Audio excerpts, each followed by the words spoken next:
Hi, I'm Sabrina Gasas, and I am a community partner specialist here at Girl Scouts of Southwest Texas. I want to thank you for joining me today for our troop session today.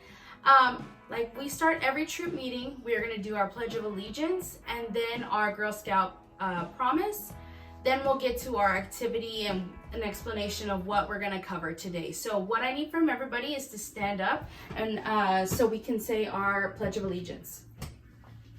I pledge allegiance to the flag of the United States of America and to the republic for which it stands, one nation, under God, indivisible, with liberty and justice for all. Now we're going to do the Girl Scout promise. On my honor, I will try to serve God and my country, to help people at all times, and to live by the Girl Scout law. Okay, good job, everybody. Okay, so what we're going to cover today is from our HEB curriculum.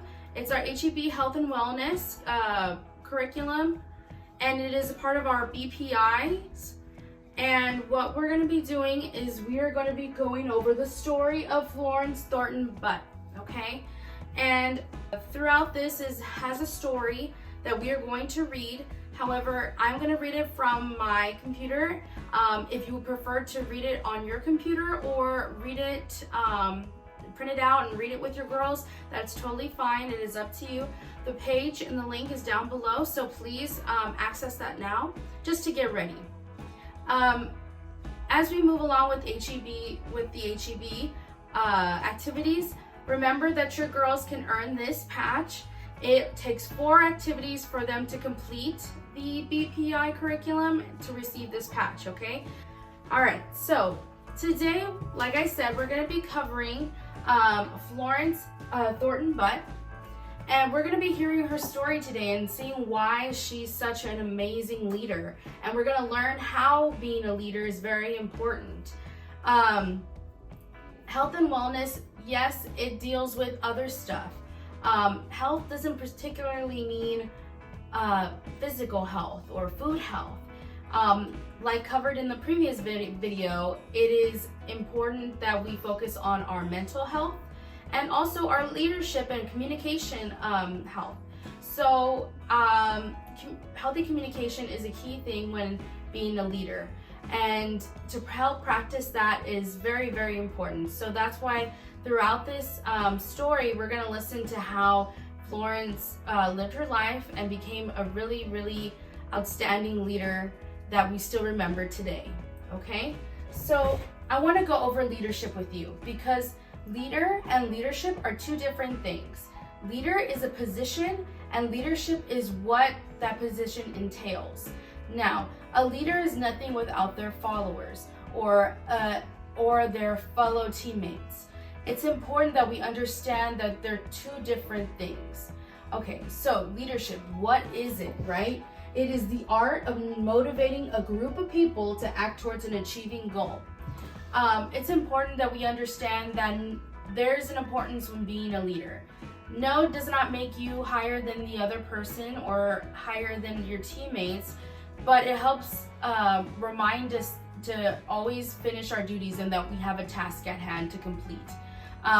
It is the leader's responsibility to make sure that everybody in their team is doing their job. And also helping them out with their job, not just telling them what to do, but telling them and asking them what they need. It's just important to make sure and remember that being a leader is not just a position.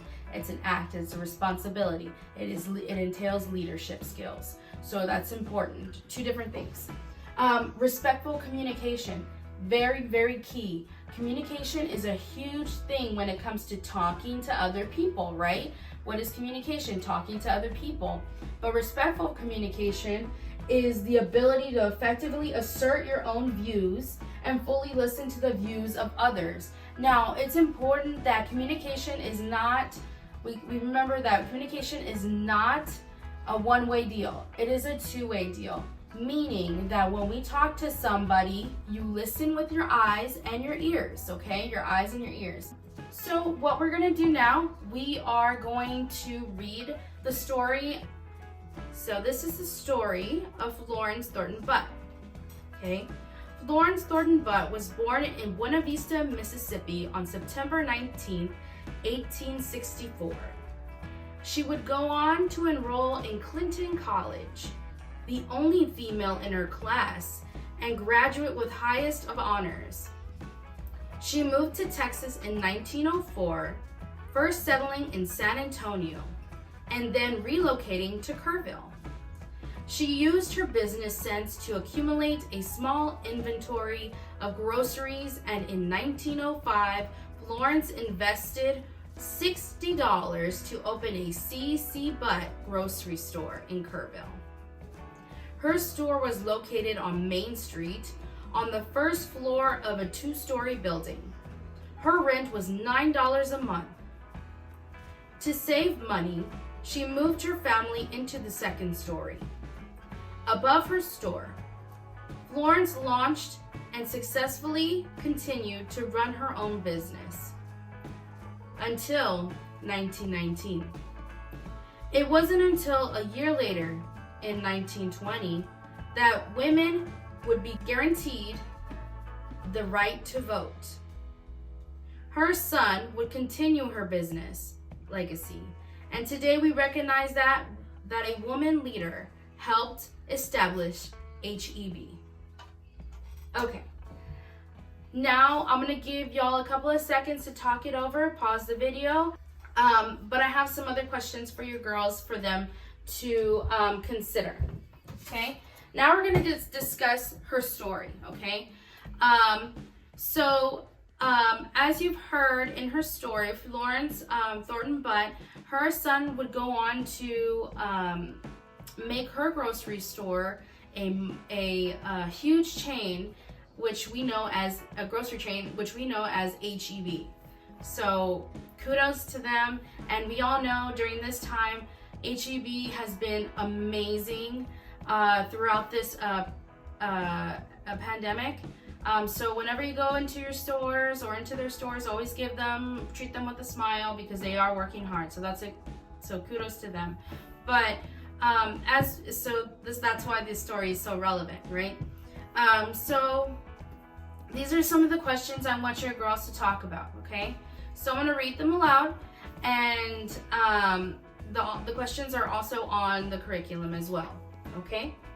So the first question I want them to talk about, or want them to think about, is what do you like most about Florence's story? For Florence's story, personally, I like the part how she invested all but $60 into her grocery business.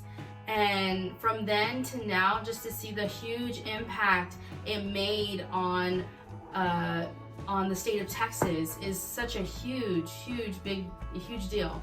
And just to see that her drive and her strive to accomplish so much inspired her son to do the same and continue to create this huge chain of grocery stores. She lived above her grocery store too, so she really lived her business. So that was pretty inspiring.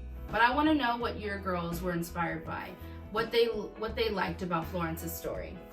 Again, feel free to pause if you would like your girls to discuss these questions too as well in between each question. Okay, number 2. How does Florence's story help you become a better leader?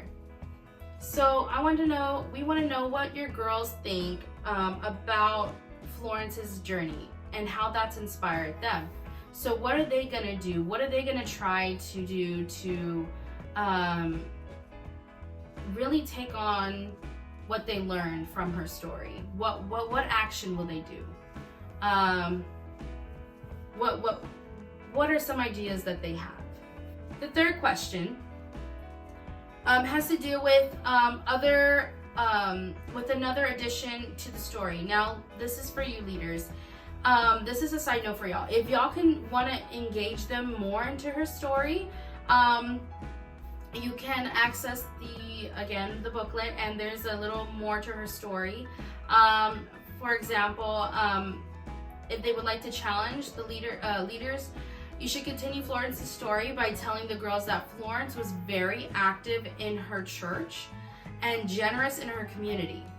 So I want to know, what would you do as a leader to create a lasting impact in your community? So girls, as a leader, what will you contribute to your community? Just like her story, how she contributed to a lot of community things, and she was very generous within her church. So what would you give back to your community? I like to think about like how I've grown up within the church, and I give back to a community that gives me through service, to a community that has given me so much. So whether at church, whether at school, whether in a club that you are a part of, dance, sports, if you do community service at a specific place, what do you do to make an impact on your community? What do you do to help them out? Okay, and then the fourth one is more of a statement, or a thing I would like for you to do. So share your own impression of your story. So any of the questions that I've asked, if there was something that I didn't touch base on that you really, really liked, let us know, or let your group know. Write that down and see what other impressions that Florence made on you. It's very important that we, think outside the box, and read in between the lines. Like, what else did she do that you saw in her story that inspired you? You can also go and learn much more about Florence through the internet, through Texas Historical website, and just to learn more about her. And it's important that we understand and appreciate the women leaders in our lives. I honestly thought it was pretty cool how she, throughout the time that she was building her business, women were granted the right to vote. So that's pretty awesome, right? So as you continue on with questions about Florence's story, continue to talk about it. If you have any questions, let us know below. If your girls do anything extra, like draw a picture of her, or what did they want to be when they grow up, stuff like that. Let us know down below. Show pictures of discussions. We'd love your feedback. So let us know, okay? And that's pretty much it about our discussion today. It was great having you today. I hope you liked our activity. More reflective, but it's very, very impactful. Again, if there was any mess, a Girl Scout leaves a place cleaner than they found it. So if you had any pencil shavings, eraser, little studs around, or paper that's all over the place. Also, don't forget to close with a Make New Friends song. And also, I would like to remind you, please like and share this video. We would like for you to do the survey link, do the survey for us. It's linked down below on the description, so please do so. Also, remember, you have to complete 4 activities in order to earn this patch. So please continue on with the activities within the curriculum. There are a lot of fun activities for your girls to do, and I really encourage you to do them with your girls. So thank you again, and I can't wait to see you in the next one. Bye.